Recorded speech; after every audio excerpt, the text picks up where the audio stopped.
Hello, and welcome to my speech about my favorite annual event from my childhood at Hilltop Gardens Farm, which were the plant-ins.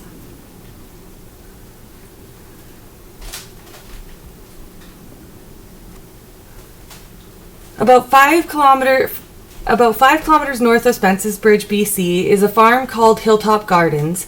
It was originally known as the Morin's Farm. In 1880, Pierre and Françoise Morins finished building their huge house, which would be referred to as the Morins House. Before it was burned down in an accidental fire in April of 2018, it was known to be one of the largest buildings in that part of the interior of BC. April 26, 2018 was a very sad day for my family, as it was where my parents were married and we spent a lot of our childhood in that house. Lots of memories, good and bad. Pierre and Françoise Morins met and married in Victoria, BC, 1878. They both happened to be from the Savio district of France, but from different parts of the district. I thought that was pretty cool. They came to Spence's Bridge, BC in the new colony as cattle ranchers and orchardists. Pierre and Françoise had 3 children, their son Leon Françoise Anton Morins, born 1879, their daughter Leonie Josephine Morins, born 1881, and their daughter Pauline Lawrence Morins, born 1883. They were all born in Spence's Bridge. Pierre and Françoise's daughter Leonie Josephine Morins, who preferred to go by Josephine, married a man named James Alexander Tate in 1904 in Spence's Bridge, BC. Now, what has really made this farm's history so rich, besides it being really old, is that James Alexander Tate would become known as a significant British Columbian due to his contributions to what was called the Jesup North Pacific Expedition, or the JNPE, and his contributions to the indigenous peoples of before he married Josephine Morins, and his time with the JPNE. He first came to Spence's Bridge, BC in 1884 from Scotland to help his uncle John Murray work his store and tend his orchard. His interest soon turned to researching the culture of the interior Salish people. In 1892, he married his good friend Susan Lucy Artico. She preferred to go by Lucy. She was a native from the nearby Twal Valley. Unfortunately, Lucy would pass away in 1899 at the age of 33. They did not have any children. Some say that she passed away from tuberculosis and some say pneumonia. I wasn't able to find a definite answer. It was thought that through his wife he gained a lot of his knowledge of the culture and language of the Nalakmuks people. In 1894, James Tate would meet an anthropologist by the name of Franz Boas. He would seek Tate out to help him with the study of the local natives. In 1894, Franz Boas would return to Spence's Bridge with a 5-year funding for a systematic ethnological and archaeological overview of the relations between the indigenous people of the Pacific Rim of North America and those of northeastern Asia. This is when Tate became part of the Jesup North Pacific Expedition. Tate produced quite a few papers on Native culture and assisted on a variety of projects, such as the development of an ethnographic map of BC. Tate would become known worldwide as the anthropologist of the people. He was their friend. He helped them in many ways, such as being an interpreter on their behalf, assisting them in legal matters, and relating their grievances to the government. In 1908, Tate would help the chiefs of the Thompson Nation draft up a petition to the Superintendent General of Indian Affairs, and later in 1912, along with many chiefs and their tribes, they would join the Indian Rights Association of BC. And this would be Tate's first of many trips to Ottawa to speak on Indigenous people's behalf. James Alexander Tate is Spence's Bridge's version of a folk hero. He has a special place in many of our hearts. So James and Josephine Tate have been married, and when they return from their honeymoon, they move into the Morin's house with their now widowed mother, Francoise Morins. Francois' husband, Pierre, passed away in 1897 at the age of 64. Not sure how or why, but he, along with a few other family members, were buried on the farm in a small cemetery at the top of the property near to where there's a waterfall that goes down into what is now a campground. It is a very pretty spot.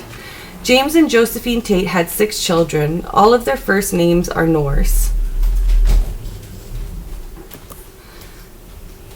Tate would build his family a home in 1911 in Spence's Bridge, where they would live until 1919, when they moved to Merritt, BC. His house in Spence's Bridge is still there today.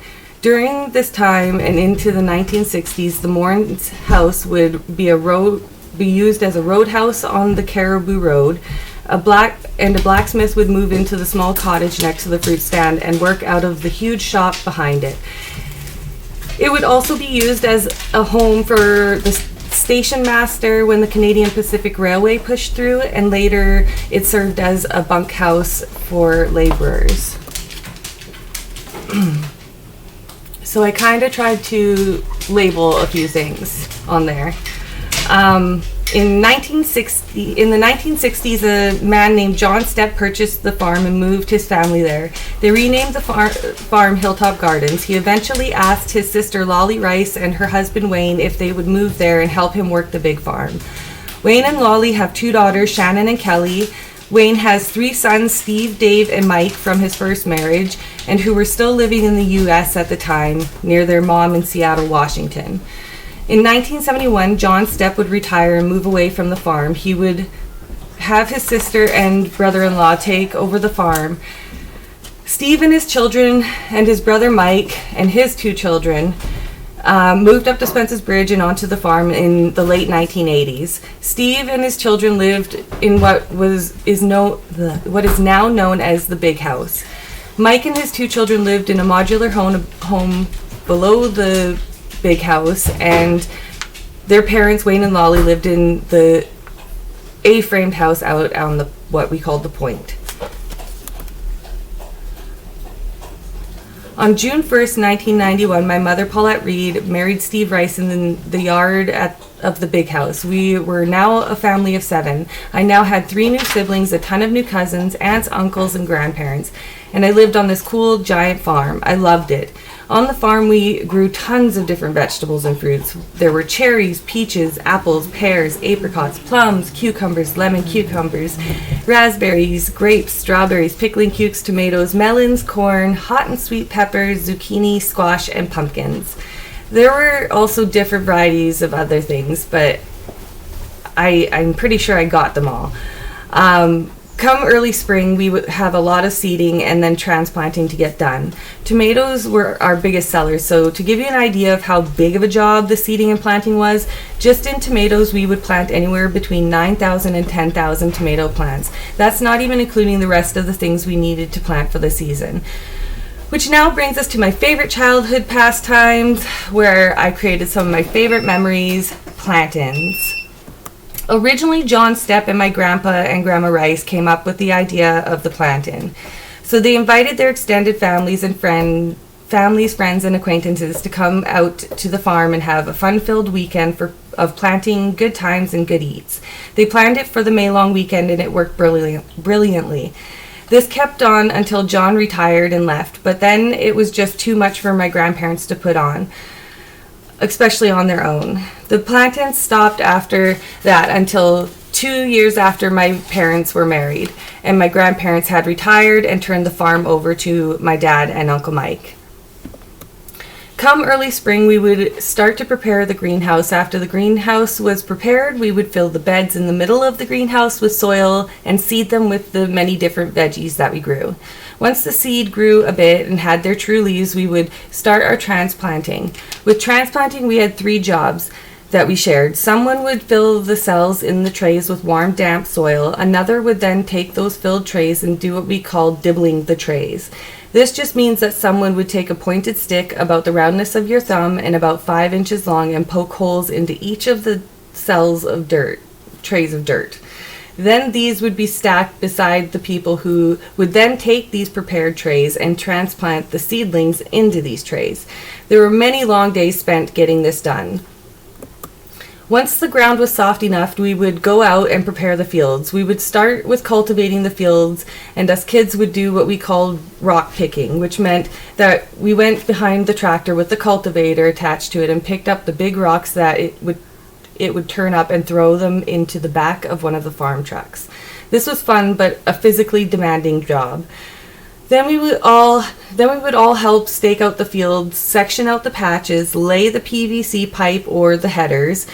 Once this was done, usually Dad, Uncle Mike, or Grandpa would go out with the disker attached to the tractor and hill the fields.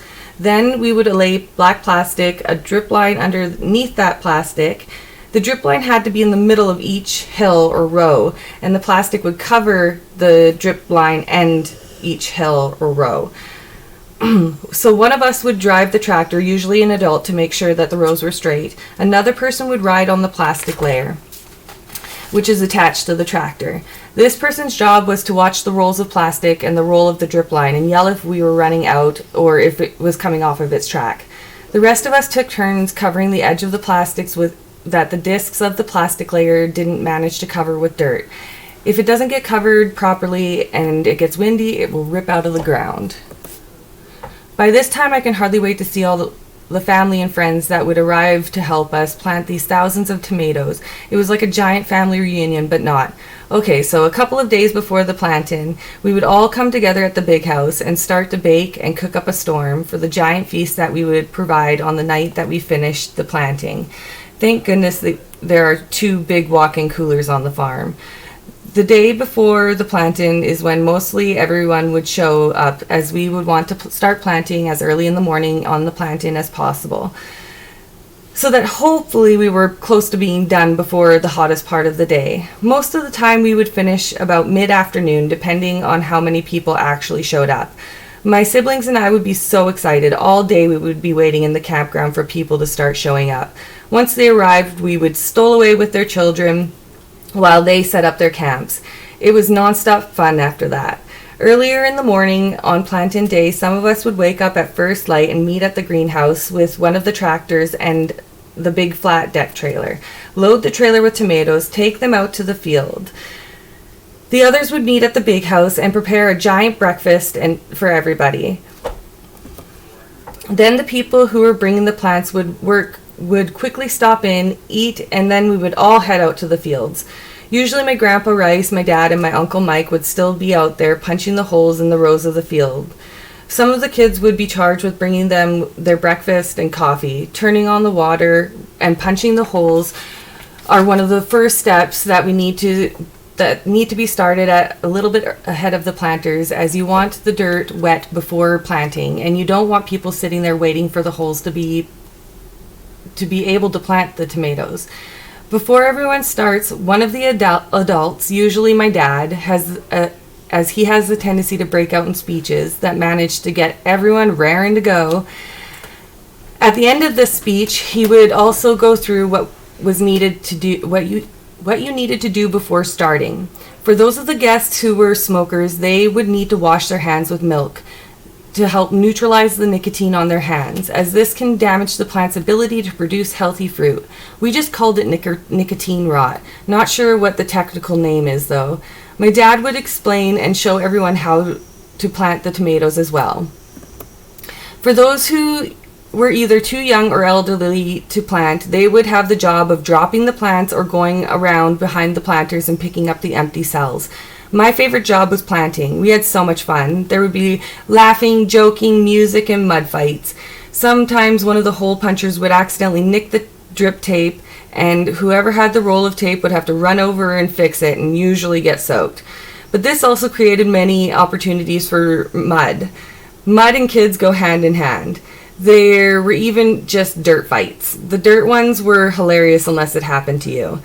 What they did was grab a handful of dry dirt, pour it down your back, or if your butt crack was showing, down there. Everyone would be filthy by the end of the day. Towards the end of finishing planting, all the tomato Towards the end of finishing planting all the tomatoes in the fields, my mom and my grandmothers, great-grandmothers, and some of my aunts would head up to the big house and start preparing the feast to feed the hordes. Some guests would bring items of food to add to the feast. Once we were all done planting, we would all head out to get showers. People were able to use either the guest bathroom at my grandparents' house or the big house, or they could use the showers in the bathroom in the campground. Some of the guests who came in motorhomes of the fifth wheels were able to shower in there.